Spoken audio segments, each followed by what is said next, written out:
General Chanister, please.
Ensemble, garde à vous.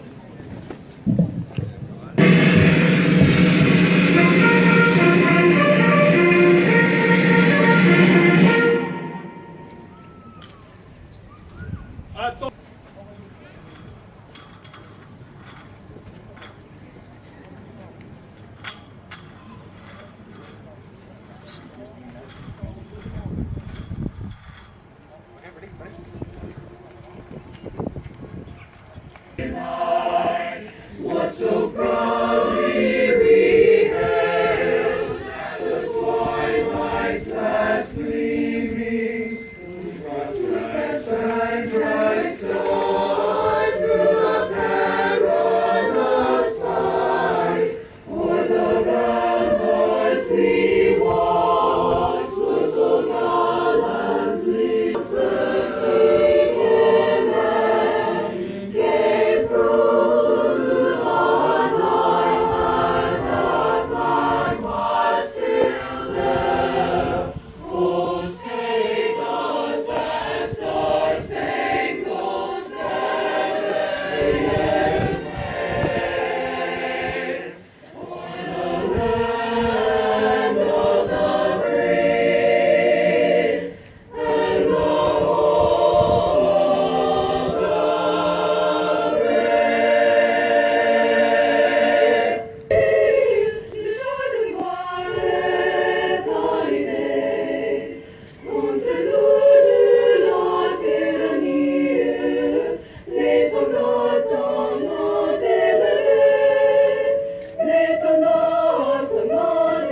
Dépôt de la réserve du conseil municipal de Noirmoutier-en-l'Île.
Représentant Monsieur le maire de l'Épine, Général Chelister, représentant l'URC Air Force et le maire de Cresview, Général Viard, lieutenant-colonel représentant le délégué militaire départemental, messieurs les adjudants-chefs représentant la brigade de gendarmerie de Noirmoutier, lieutenants représentant les sapeurs-pompiers de Noirmoutier et de Barbâtre, mesdames, messieurs les représentantes et représentants donc, des sapeurs-pompiers, des jeunes sapeurs-pompiers volontaires, les jeunes du conseil municipal des enfants, messieurs les représentants des anciens combattants, messieurs les présidents d'associations, mesdames, messieurs les porte-drapeaux, mesdames, messieurs les présidents d'associations, nos chers amis américains, citoyens de la cité jumelle de Noirmoutier, Cresview, mesdames, mesdemoiselles, messieurs de Noirmoutier, La Guérinière, l'Épine, Barbâtre et de partout ailleurs. Nous sommes ici ce matin réunis devant notre monument aux morts, comme nous l'avons été tout à l'heure devant le monument aux morts de l'Herbaudière, pour que nous puissions nous recueillir dans le souvenir de l'action qui a été engagée et conduite par celles et ceux qui ont fait l'effort de prendre part à cet effroyable conflit mondial que fut la Seconde Guerre mondiale. Il faudra attendre le 2 septembre suivant pour que le monde, lui aussi, connaisse à son tour une paix bien méritée après la capitulation sans condition du Japon. Le pire conflit parce qu'il entraîna une saignée de près de 60 millions de morts qui tombèrent sous la folie meurtrière de quelques-uns. Le pire conflit pour le sacrifice consenti par les boys qui se sont engagés sans aucune hésitation pour venir au secours de notre pays, au secours de notre continent sur lesquels s'amoncelaient de nuages sombres, sur lesquels pesait une menace certaine pour notre avenir, sur lesquels progressivement s'éteignait et la flamme de la liberté et sa lumière. Ils n'ont pas hésité une seconde à braver la crainte de l'inconnu, à s'engager au ciel, que ces menaces qui pesaient sur notre avenir, que cette flamme et cette lumière de liberté qui s'assombrissaient, c'était en réalité et finalement des nuages qui s'amoncelaient sur leur propre ciel, des menaces qui pesaient sur leur propre avenir, une flamme et une lumière de la liberté qui s'assombrissaient pour eux. Cet engagement que l'on ne peut laisser bafouer, que l'on ne peut laisser piétiner sans réagir, il en va de notre civilisation tout entière. Le 8 mai 1945 met un terme, provisoirement, à cette crise de la civilisation européenne qui était née dans le froid, dans le bruit, dans la désolation et la fureur des tranchées et des champs de bataille de la Première Guerre. On the way to Exodus, all victims of cold savagery, like at Oradour-sur-Glane, like also all these Polish officers methodically executed in the Katyn forest in Russia. It's our duty to keep in ourselves the memory of their voices and to maintain it. The 8th of May 1945 spirit tells us to join in the chain of unity beyond borders, nationalities and geographies in order to keep strong the flames of liberty, equality and fraternity. These are universal values we borrow to our children. Soon in turn, they will become their guardians. To embody the 8th May 1945 spirit is to express audacity to the dead, the way we were a while ago at L'Herbaudière, remembering the men and women who committed themselves to defending our freedom in what has been the horrific Second World War. On this day, 70 years ago, on May 8, 1945, the most dreadful conflict of its history ended on the European continent. It's only on September 2nd of the same year, when Japan capitulated without conditions, that the world was able to celebrate peace. It was the worst conflict our continent had known because it generated an hemorrhage of nearly 60 million people, victims of the destructive folly of a few. It was the worst conflict because this destructive folly was supported by sophisticated techniques and technologies. It was the worst conflict because of the atrocities and crimes against humanity committed. The moment we are living now is charged with a dense symbology. It reminds us of what we owe to the men and women who have known at this moment of our history to stand